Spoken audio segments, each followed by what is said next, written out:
Hello Internet, Jonas here. This video is absolutely improvised. Eu estou um pouquinho sem tempo de gravar um vídeo agora, então eu decidi responder uma pergunta aqui de forma improvisada mesmo, certo? Essa pergunta muita gente me faz e faz a qualquer professor de inglês. Todo mundo que tenta aprender o idioma passa por esse problema, que é a famosa pergunta: como montar frases em inglês? A primeira coisa, como você já me conhece, eu gosto sempre de desfazer essas perguntas que as pessoas me fazem. Primeiro a gente tem que pensar, eu quero montar frases que outras pessoas me dizem que eu tenho que fazer, ou eu quero falar o que passa pela minha cabeça? Então a primeira coisa é essa. A gente não pode decorar uma fórmula de como fazer frases, simplesmente, e sempre falar daquela forma, porque a gente decorou daquele jeito, me disseram que é o certo e funciona dessa forma. Não é bem assim, mas existe sim uma forma básica de se montar a estrutura de uma ideia no inglês. E basicamente a ideia do inglês se baseia em definir quem, definir uma pessoa. Quando eu falo pessoa, não estou querendo dizer um ser humano, estou querendo dizer quem faz alguma ação, quem fez alguma ação ou quem vai fazer alguma ação. Pode ser uma pessoa, pode ser um animal, pode ser um objeto, pode ser um lugar, certo? A gente tem que definir uma pessoa.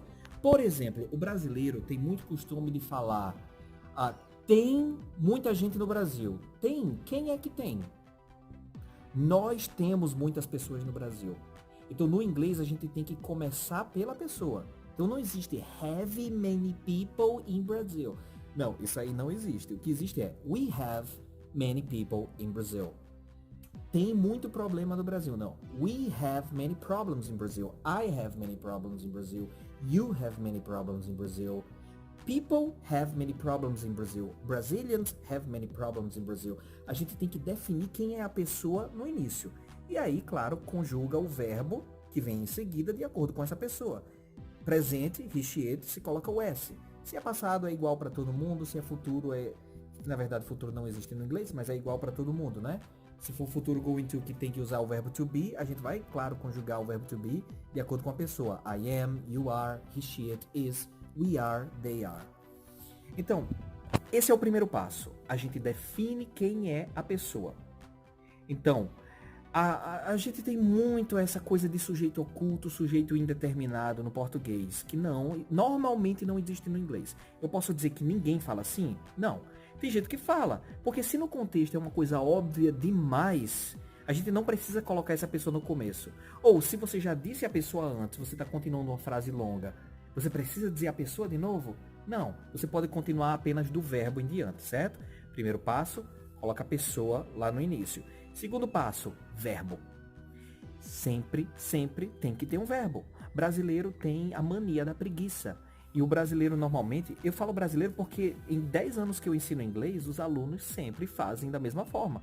Isso aí eu repito, eu estou dando aula pelo Skype aos meus alunos e os alunos continuam cometendo o mesmo erro e eu faço isso 50, 100, 200 vezes até o aluno se acostumar e se corrigir sem precisar que eu corrija antes, até que isso se torne automático. Então, como professor particular, eu tenho que ter essa paciência, eu tenho essa paciência com meus alunos, mas você, se você não tiver um professor, como eu, então você vai ter que se cobrar, certo? Então, assim, o segundo passo é colocar esse verbo. Primeiro a pessoa, depois o verbo. O brasileiro gosta muito. I, in Brazil, a kid. I, in Brazil, a kid. Nem no português a gente fala assim. Eu, no Brasil, uma criança. Não. I lived in Brazil when I was a kid. Sei lá, você tá morando na Austrália. E aí você quer falar da sua infância no Brasil? I lived in Brazil. Olha aí o verbo. Lived in Brazil. When I was a kid. Olha aí o verbo to be para ligar a ideia de característica. I was a kid. I lived in Brazil when I was a kid. Claro, preposições, artigos são coisas que a gente precisa praticar um pouco mais. Mas aqui eu estou passando a base básica da formação de frase no inglês. Então, pessoa e verbo. Depois do verbo vem o quê? Vem o blá blá blá. Vem a informação que a gente quer dar. Porque muitas vezes a gente responde as perguntas ou a gente quer falar só very good here. O brasileiro fala muito, very good here. Peraí, very good here? What is very good here?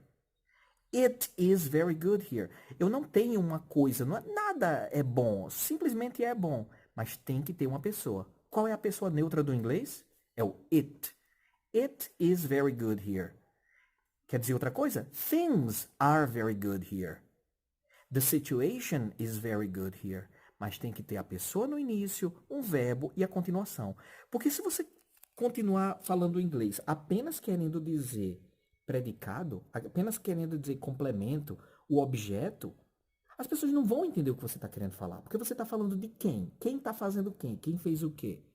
Então, quando você fala apenas palavras soltas, ou um grupo de palavras que não tem sentido completo, por exemplo, black car. Black car. Isso aí não é uma sentença, não é uma oração. Isso aí é apenas uma phrase, é uma frase. Frase no inglês significa justamente isso, palavras juntas que têm um significado, mas não é completo. Sentence é quando tem uma ideia completa. Por exemplo, I have a black car. I have a black car. Aí sim, é uma sentença, dá uma tranquilidade em quem está ouvindo. No português, a gente sempre tem essa ideia de ele dá para entender.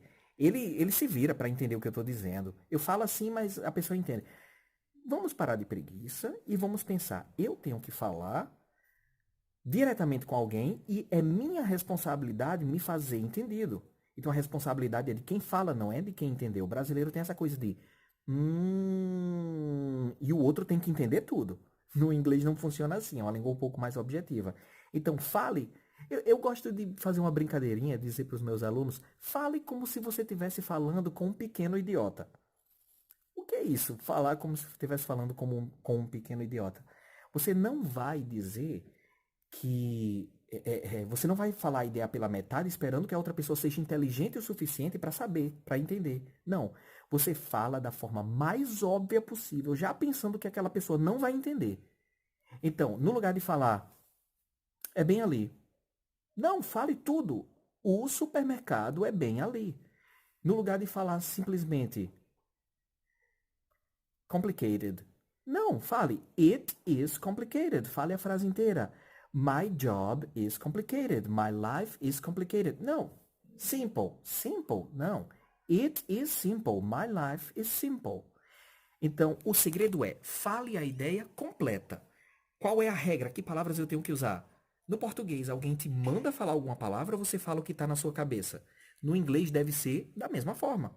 Então, vamos deixar essa coisa de querer saber frase já montada e vamos montar as nossas frases. Vamos colocar para fora o que a gente está pensando. Só que para isso, claro, pessoa, verbo e blá blá blá. Eu chamo de blá blá blá para não usar as palavras gramaticais, para ficar mais fácil. Blá blá blá é o quê? É a informação que eu quero passar, é o resto.